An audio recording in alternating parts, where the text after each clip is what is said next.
নমস্কাৰ আসামীয়া বুকৰ অন্যটি ভিডিঅ'লৈ সকলোকে স্বাগতম জনাইছোঁ। আজিৰ কুৱেশ্যনকেইটা আপোনালোকে ভালকৈ লিখি ল'ব আৰু পাৰিলে ৰিপিট কৰিব।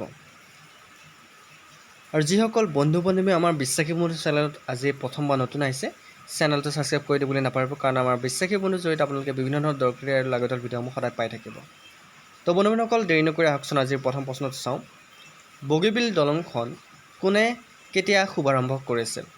বহুত ইম্পৰ্টেণ্ট কুৱেশ্যন, আপোনালোকে জনাটো দৰকাৰ, কাৰণ বিভিন্ন ধৰণৰ পৰীক্ষাত আহি থাকে। অকল আসাম ডাইৰেক্ট ৰিক্ৰুইটমেণ্ট বুলিয়ে নহয়, আপুনি চৰকাৰী চাকৰি যিকোনো পৰীক্ষাত আপোনালোকে এনেকুৱা ধৰণৰ কুৱেশ্যন জিকেৰ কুৱেশ্যন দেখিবলৈ পাব। গতিকে আসামীয়া বুকৰ ছিৰিজটো আমি এইকাৰণে লৈ আহিছোঁ যাতে সকলোৱে কিবা নহয় কিবা এটা ল'ব পাৰে এইবাৰ চাকৰি। অ'কে, 2018 চনৰ 25 ডিচেম্বৰ তাৰিখে ভাৰতৰ প্ৰধানমন্ত্ৰী নৰেন্দ্ৰ মোদী ডাঙৰীয়াই বগীবিল দলংখন শুভাৰম্ভ কৰিছিল। কেতিয়াবা আহিব পাৰে। নেক্সট কুৱেশ্যনটোলৈ আহিছোঁ। ভাৰতৰ আটাইতকৈ দীঘল দলংখনৰ নাম কি? হয়, ভাৰতৰ আটাইতকৈ দীঘল দলংখন আছে আমাৰ অসমত, আৰু এইখনৰ নাম হৈছে ভূপেন হাজৰিকাৰ সেতু। এইখন অকল অসমৰেই নহয়, সমগ্ৰ ভাৰতৰ ভিতৰতেই দীঘল, মনত ৰাখিব সেইটো। নেক্সট কুৱেশ্যনটোলৈ আহিছোঁ। ভূপেন হাজৰিকা সেতুৰ ভাৰ বহন ক্ষমতা কিমান? এই দলংখনে কিমান ওজনৰ কঢ়িয়াব পাৰে বা ওজন বহন কৰিব পাৰে? ইয়াৰ শুদ্ধ উত্তৰটো হৈছে 60 টন। ভূপেন হাজৰিকা সেতুৰ ভাৰ বহন ক্ষমতা হৈছে 60 টন। নেক্সট কুৱেশ্যনটোলৈ আহিছোঁ। ভূপেন হাজৰিকা সেতুৱে কোন দুখন ঠাই সংলগ্ন কৰিছে? আপোনালোকে জানে ভূপেন হাজৰিকা যিখন সেতু, সেই সেতুখনক ধলা শদিয়া দলং বুলি কোৱা হয়। গতিকে আপোনালোকে জানেই যে ভূপেন হাজৰিকা সেতুই ধলা শদিয়া দুখন ঠাইক সংলগ্ন কৰিছে। নেক্সট কুৱেশ্যনটোলৈ আহিছোঁ। ভূপেন হাজৰিকা সেতু কেতিয়া উদ্বোধন কৰে? হয়, 2017 চনৰ 26 মে'ত প্ৰধানমন্ত্ৰী নৰেন্দ্ৰ মোদী ডাঙৰীয়াই উদ্বোধন কৰে। নেক্সট কুৱেশ্যনটোলৈ আহিছোঁ। কেতিয়া মাজুলী মহকুমাক পূৰ্ণাংগ জিলাৰূপে গঠন কৰা হৈছে? বহুত ইম্পৰ্টেণ্ট কুৱেশ্যন কিন্তু এইটো। মাজুলীক কেতিয়া পূৰ্ণাংগ জিলাৰূপে গঠন কৰা হৈছে? কোন চনত কোন তাৰিখে? এই কুৱেশ্যনটোত অকণমান সময় দিছোঁ, আপোনালোকে কমেণ্ট কৰকচোন। মই এনচাৰটো কৈ নিদিয়াৰ আগতে আপোনালোকে শুদ্ধ উত্তৰ কমেণ্ট কৰিবলৈ ট্ৰাই কৰক। চাওঁ কিমানে শুদ্ধ উত্তৰ দিয়ে। যদি আপোনালোকে এইটো শুদ্ধ উত্তৰ দিব পাৰে, তেনেহ'লে 100% আপোনালোকৰ চাকৰি কনফাৰ্ম। হয়, মই সময় নলওঁ, কৈ দিছোঁ।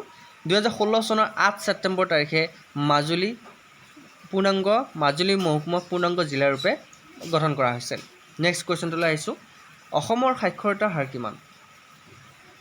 হয়, অসমৰ সাক্ষৰতাৰ হাৰ হৈছে 72.19%। কিমান শতাংশ?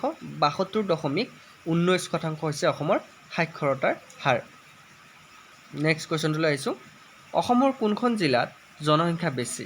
এই কুৱেশ্যনটো প্ৰায় আসামীয়া বুকৰ কুৱেশ্যন হয়, পৰীক্ষাত আহে, কিন্তু নগাঁও জিলাত জনসংখ্যা বেছি। নেক্সট কুৱেশ্যনটোলৈ আহিছোঁ। অসমৰ কোনখন জিলাত জনবসতিৰ ঘনত্ব বেছি?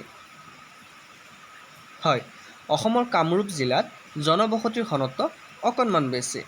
নেক্সট কুৱেশ্যনটোলৈ আহিছোঁ। অসমৰ কোনখন জিলাত সাক্ষৰতাৰ হাৰ বেছি?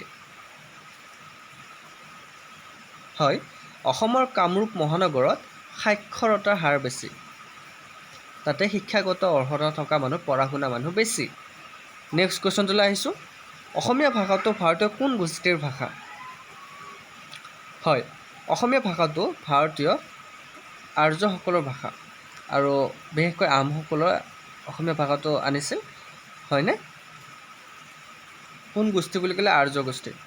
নেক্সট কুৱেশ্যনটোলৈ আহিছোঁ।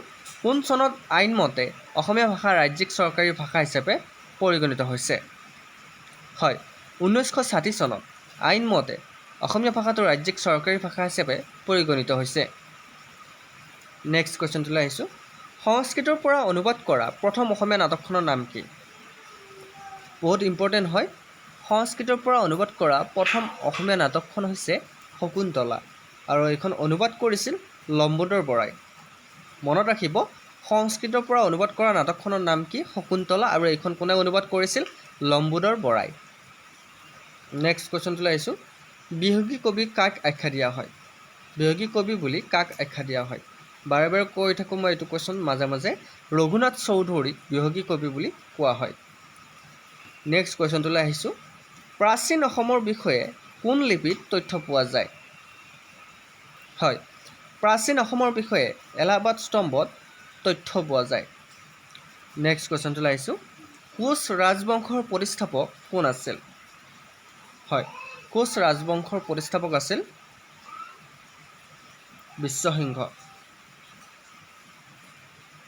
আৰু কোচ ৰাজবংশ কোনে নৰনাৰায়ণে কোচ বংশ প্ৰতিষ্ঠা কৰিছিল কিন্তু ইয়াৰে প্ৰতিষ্ঠাপক হৈছিল বিশ্বসিংহ নেক্সট কুৱেশ্যনটো হ'ল হয়গ্ৰীৱ মাধৱ মন্দিৰ কোনে পুনৰ্নিৰ্মাণ কৰিছিল এই কুৱেশ্যনটো আহে আপোনাৰ হয়গ্ৰীৱ মাধৱ মন্দিৰ পুনৰ্নিৰ্মাণ কৰিছিল ৰঘুদেৱ নাৰায়ণে কোনে কৰিছিল ৰঘুদেৱ নাৰায়ণে নেক্সট কুৱেশ্যনটো আহিছোঁ বৰপেটা সত্ৰৰ প্ৰতিষ্ঠাপক কোন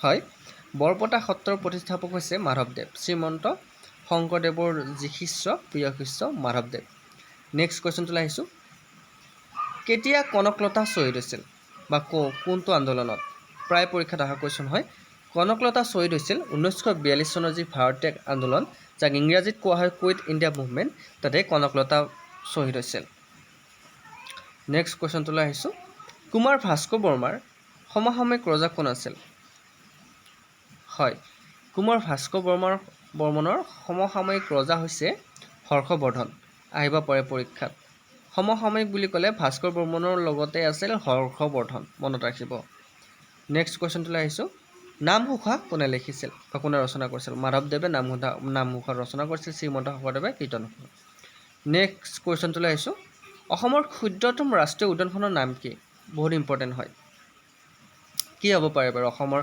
ক্ষুদ্ৰতম ৰাষ্ট্ৰীয় উদ্যানখনৰ নাম কমেণ্ট কৰকচোন অকণমান সময় দিছোঁ আৰু এতিয়ালৈকে যদি আপোনালোকে আছামীয়া বুকৰ প্ৰথমৰ পৰা ভিডিঅ'বোৰ চোৱা নাই চাব আৰু লগতে আমাৰ কম্পিউটাৰৰ নতুনকৈ চিৰিজ আৰম্ভ হৈছে আপোনালোকে কম্পিউটাৰ কেনেকুৱা ধৰণৰ কুৱেশ্যন আহিব পাৰে যোৱাকালি এটা ভিডিঅ' দিছিলোঁ বহুতে চোৱা নাই ভিডিঅ'টো চাব আপোনালোকে লাভ হ'ব যিসকলে এইবাৰ গেট থ্ৰীত কম্পিউটাৰৰ কাৰণে এপ্লাই কৰিছিল বা computer with certificate computer select কৰিছিল তেওঁলোকে কম্পিউটাৰ পৰীক্ষা দিব লাগিব গতিকে ভিডিঅ'টো চাব কুৱেশ্যনটোলৈ আহিছোঁ অসমৰ ক্ষুদ্ৰতম ৰাষ্ট্ৰীয় উদ্যানখনৰ নাম কি হয় অসমৰ ক্ষুদ্ৰতম ৰাষ্ট্ৰীয় উদ্যানখন হৈছে ওৰাং ৰাষ্ট্ৰীয় উদ্যান মনত থাকিব নেক্সট কুৱেশ্যনটোলৈ আহিছোঁ ভাৰতৰ প্ৰথম বাতৰি কাকতখনৰ নাম কি বহুত important question Indian first news paper হৈছে বেংগল গেজেট ভাৰতৰ প্ৰথম বাতৰি কাকতখনৰ নাম হৈছে বেংগল গেজেট নেক্সট কুৱেশ্যনটোলৈ আহিছোঁ নাবাৰ্ডৰ মুখ্য কাৰ্যালয় ক'ত আছে নাবাৰ্ডৰ মুখ্য কাৰ্যালয় আছে মুম্বাইত ক'ত আছে মুম্বাইত আছে নেক্সট কুৱেশ্যনটোলৈ আহিছোঁ হিষ্টৰী অৱ দ্য আছাম ৰাইফেলছ গ্ৰন্থখনৰ লেখক কোন হিষ্টৰী অৱ দ্য আছাম ৰাইফেলছ গ্ৰন্থখনৰ লেখক হৈছে LW শ্বেক্সপিয়াৰ কোন LW শ্বেক্সপিয়াৰ নেক্সট কুৱেশ্যনটোলৈ আহিছোঁ মহাত্মা গান্ধী কেতিয়া অসমলৈ অহা নাছিল এতিয়া কেতিয়া আহিছিল সেইটো মই কৈছিলোঁ আৰু মহাত্মা গান্ধী অসমলৈ কেতিয়া অহা নাছিল হয় বন্ধু বান্ধৱীসকল মহাত্মা গান্ধী 1942 চনৰ যি আন্দোলন হৈছিল সেই আন্দোলনত অসমলৈ অহা নাছিল নেক্সট কুৱেশ্যনটোলৈ আহিছোঁ তলৰ কোনখন ৰাষ্ট্ৰসংঘৰ স্থায়ী সদস্য নহয় হয় জাপান ৰাষ্ট্ৰসংঘৰ স্থায়ী সদস্য নহয় নেক্সট কুৱেশ্যনটোলৈ আহিছোঁ নেপৰ ফুল ফৰ্ম কি হয় নেপৰ ফুল ফৰ্ম হৈছে নেশ্যনেল এডুকেশ্যন পলিচি NEP নেপৰ ফুল ফৰ্ম হৈছে নেশ্যনেল এডুকেশ্যন পলিচি নেক্সট কুৱেশ্যনটোলৈ আহিছোঁ অসমীয়া মহিলা বিশ্ববিদ্যালয় ক'ত অৱস্থিত হয় অসম মহিলা বিশ্ববিদ্যালয় হৈছে যোৰহাটত অৱস্থিত নেক্সট কুৱেশ্যনটোলৈ আহিছোঁ কলিকতাত হিন্দু কলেজ কোনে স্থাপন কৰিছিল হয় কলিকতাত হিন্দু কলেজ স্থাপন কৰিছিল ৰাজা ৰামমোহন ৰায়ে তো বন্ধু বান্ধৱীসকল আজিৰ ভিডিঅ'টোত এইকেইটা কুৱেশ্যন বহুত ইম্পৰ্টেণ্ট আছিল আপোনালোকৰ কাৰণে আৰু নেক্সট ভিডিঅ'টো চাবৰ কাৰণে আপোনালোকে চেনেলটো ছাবস্ক্ৰাইব কৰি লওক আৰু আছামীয়া বুকৰ প্ৰতিটো চিৰিজ আপোনালোকে কমপ্লিট কৰক আজিলৈ মই অন্য ভিডিঅ'ত আপোনালোকৰ প্ৰতিশ্ৰুতিৰে জয় হিন্দ জয় অসম